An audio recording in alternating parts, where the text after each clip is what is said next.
we're almost done, folks. This is our last webinar.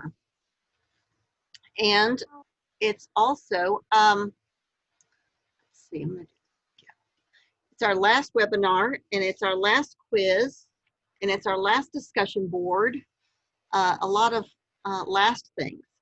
So let's talk for a few minutes about what's coming up, what's due, and then we'll talk for just a second about the chapters that we've got this week, and then we'll call it a night.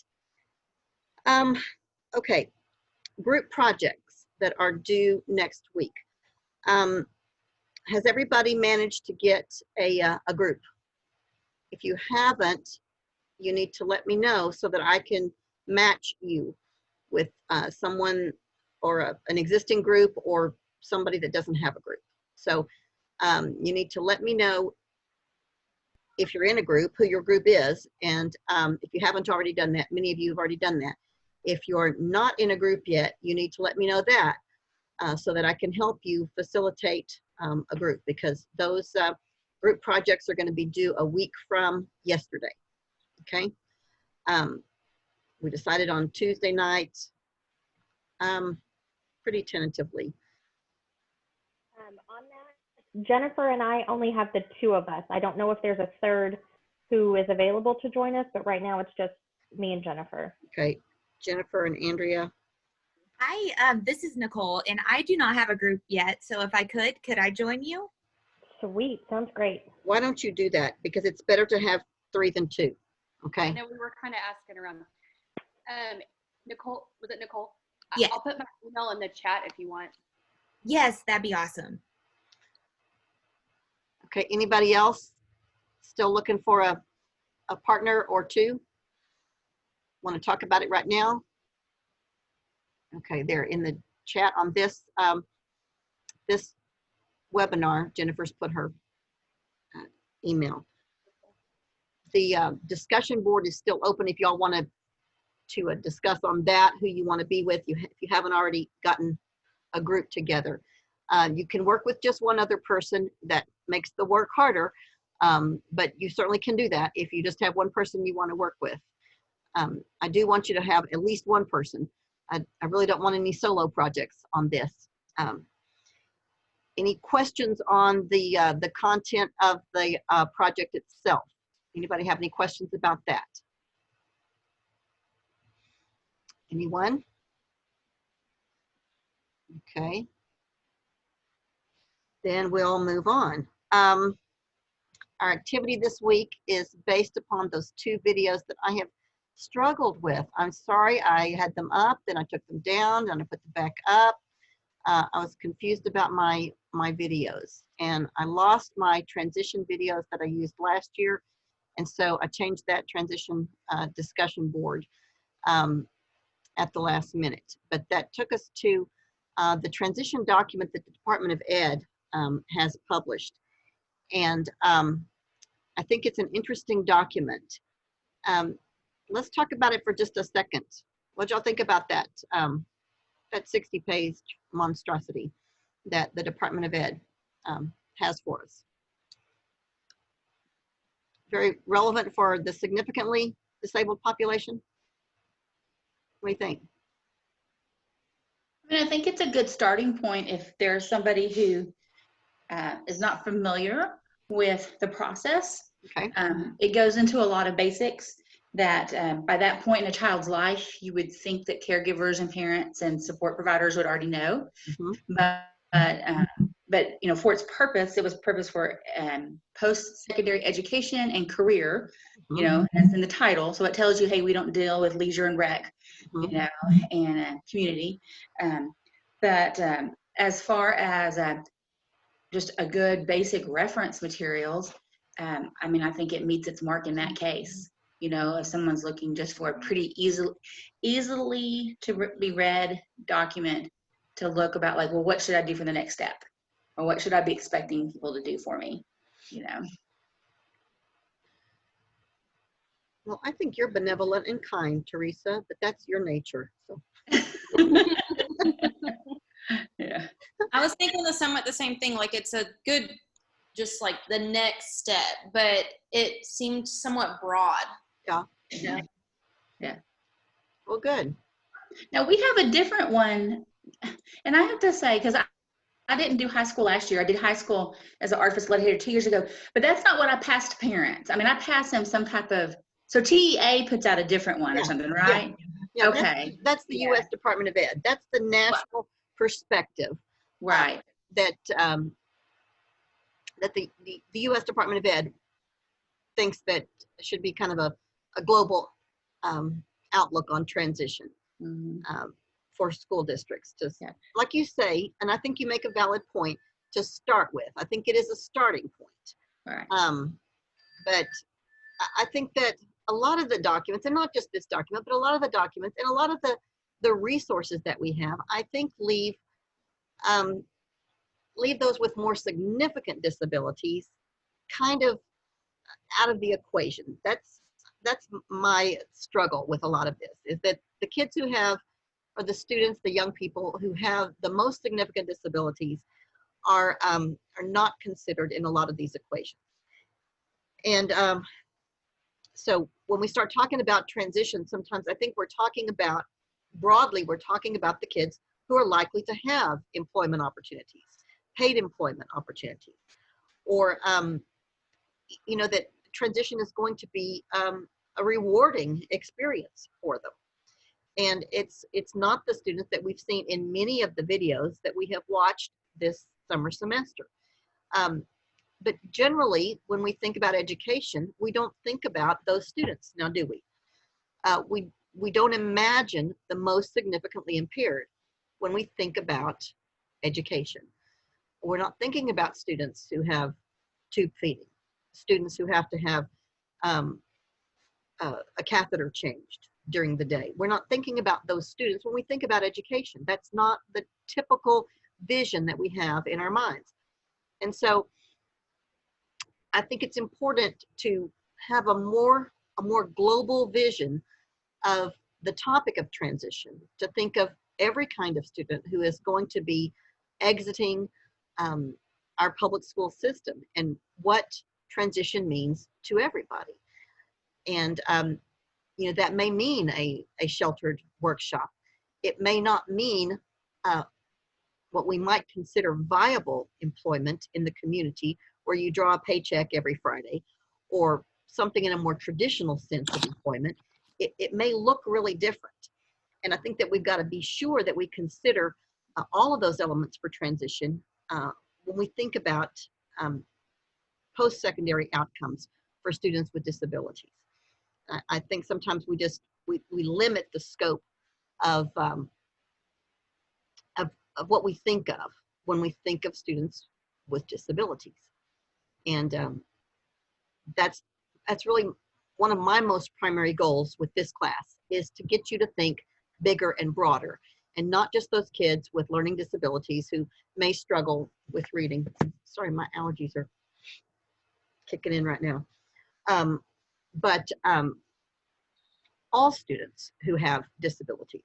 I think we have a hard enough time in schools thinking about students with disabilities as part of our general population. And then amongst the students with disabilities, we have a hard time thinking about those students with the most significant disabilities. And so they're the ones who get left out the most when we're doing our planning. Any kind of thinking about our population and what we're going to do to better their lives. So just make sure that you have that lens on as you're thinking and moving forward in your career, that those students don't fall out of the picture for you.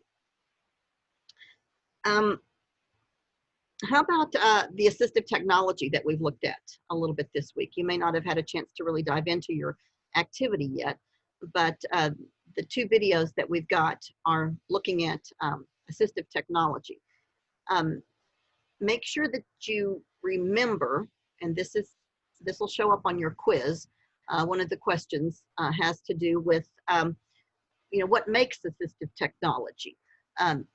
Assistive technology can be anything from high tech to very, very low tech. And we've talked about AT some already this semester, but remember that it doesn't have to be a lot of bells and whistles in order to be considered assistive technology.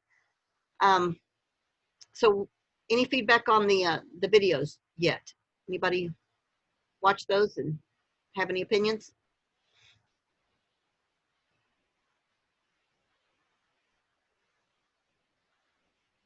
Too early in the week? It's only Wednesday.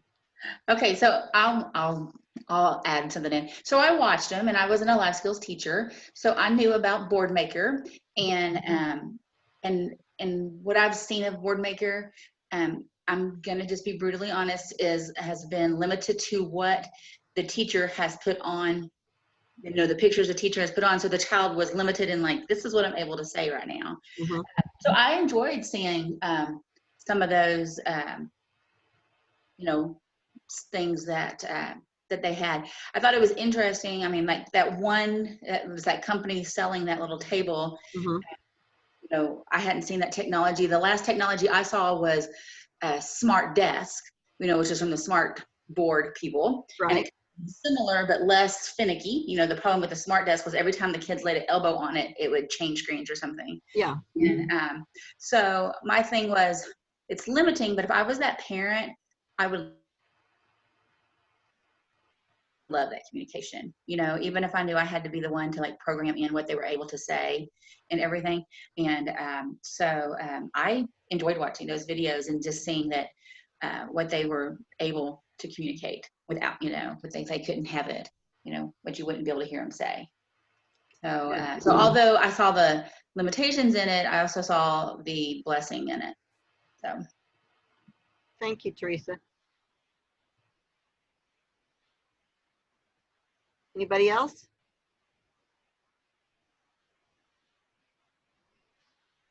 There's Nicole. She does have a pretty face. Thought she did. I guess I feel like I've used a little bit of it in the speech world with assistive technology, and even some kids that, you know, it really did help create some form of communication. I think there was always the barrier: is it going to prevent like verbalization, or is it going to support it? And I think there's a debate on both sides of that. But overall, you want your kid to talk to you in whatever form that is. I do think there's a little bit of it that becomes a little bit of a sales pitch, you know, and that's part of, you know, making business and, you know, making new things. Recently, I've used that assistive, the Prolo Quo, I think it's called, and it's pretty amazing. And I had an older student with Down syndrome rock and roll with it. Hundreds of options. I mean, really, you know, be able to use it. I mean, it could be frustrational, you know, sometimes, but had some benefits. So some of them. Thank you for that feedback, Jennifer, and Teresa for your comments as well. So we've got a chapter on AT, we've got a chapter on early childhood, and then we've got the chapter on transition. Any feedback from anybody on any of those? You know, the thing about early childhood is the main difference, and there's a question on your quiz about this too. So here's another throwaway for you. One of the differences that you'll see between early childhood services and school age services is is just in the name of the IEP. What do we call the IEP for children who are served in the preschool program? Anybody remember? It's not an IEP, it's an IFSP. And the IFSP, anybody remember what that stands for? Individualized Family Plan of Services. Family Service Plan. Family Service Plan, okay? And that wraps up a whole lot of it just there in the title of the IEP. The family is an integral part of what happens with preschool services. Anything that's birth through 3. Now see, when I say early preschool, I'm talking birth through 3. And then school age services, you know, start 3 through 21. But those early preschool, really preschool, not PPCD or early childhood special ed, but you know, the ones that are served before they ever get to school. So through ECI, through early childhood intervention, those are called IFSPs, because the family is such an integral part of what happens with the plan.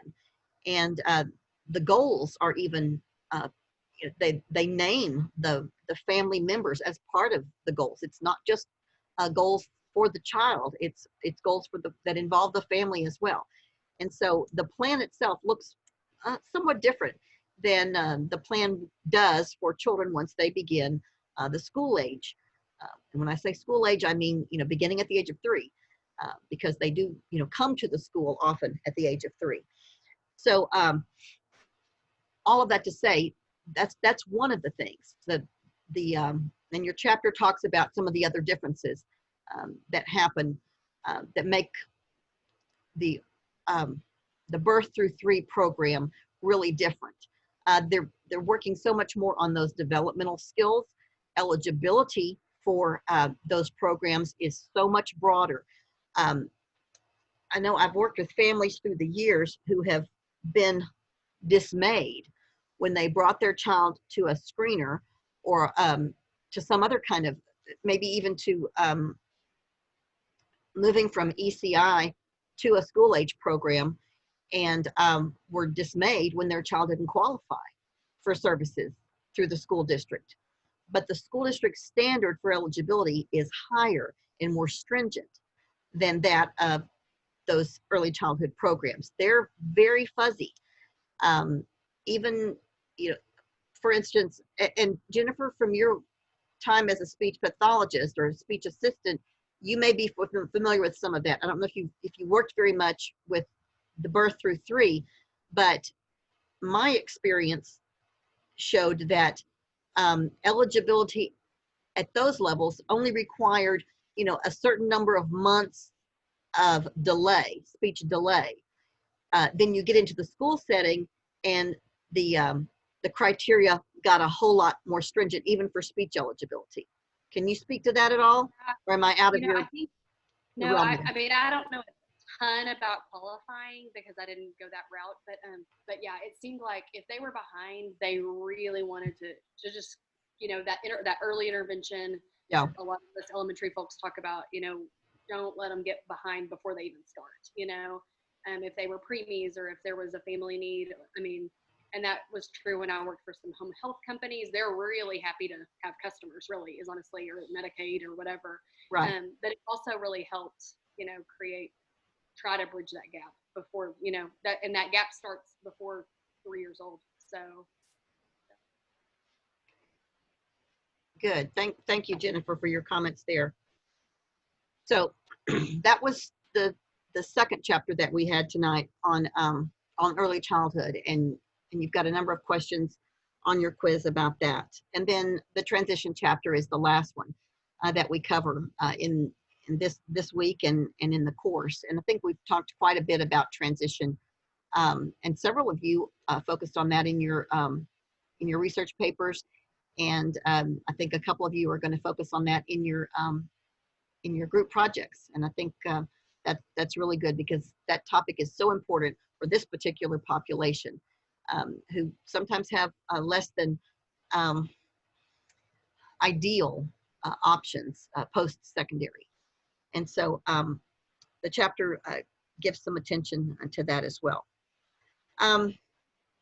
Okay, any questions or comments about the chapters, the activity this week, the group project, anything? Teresa, if you're talking, I can't hear you. Okay. I was going to say, I don't know if other people noticed, but the links in our online textbook don't work. So I Googled them to see why. And so for the AT chapter, it talks about going to Able Data something, and the link is wrong. But when you Google them and you look up to see what's going on, it looks like that was a government-funded database of assistive technology options. And the website says that after September 27th of this year, it's going to be discontinued. because of realignment of National Institute on Disability Independent and Rehabilitation Resources priorities. Huh. So so the links in our textbook, have already actually changed. They're there. You just have to figure out the new website name. But on the websites, it says they're coming down after September.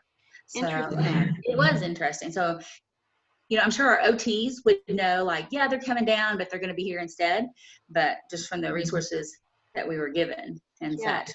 So I don't know what priorities changed as far as assistive technology, but they're doing something. They're going to do something different as far as giving people options of where to look for things. Very interesting. Very interesting. I don't have the online book. I've got the paper, loose leaf paper copy. Right. So, good to know. I think I might want the online copy. You might wait for the next edition because Yeah. this edition, like I said, the links for this chapter, not the other chapters. The other chapters, and the links to it links to different YouTube videos and such, and they all have worked. But on this chapter, I noticed right away that like everything was not a valid address and such. And then I figured out why, because funding is changing. Yeah. So, Interesting. Thank you for pointing that out. yeah. Anybody else? Any other comments or questions? Y'all ready to get off, get done? Put this thing in the can? All right. Then I'll say good night. All right. All right. Thank y'all. Jennifer, why don't you stay on for a minute and we'll talk, okay? All right. Oh, and Rebecca, Yes. the person we were talking about, you stay on for just a second and I'll tell you that too, okay? Okay. And I'll stop the recording. Thanks, Okay. y'all. We'll see ya. Bye.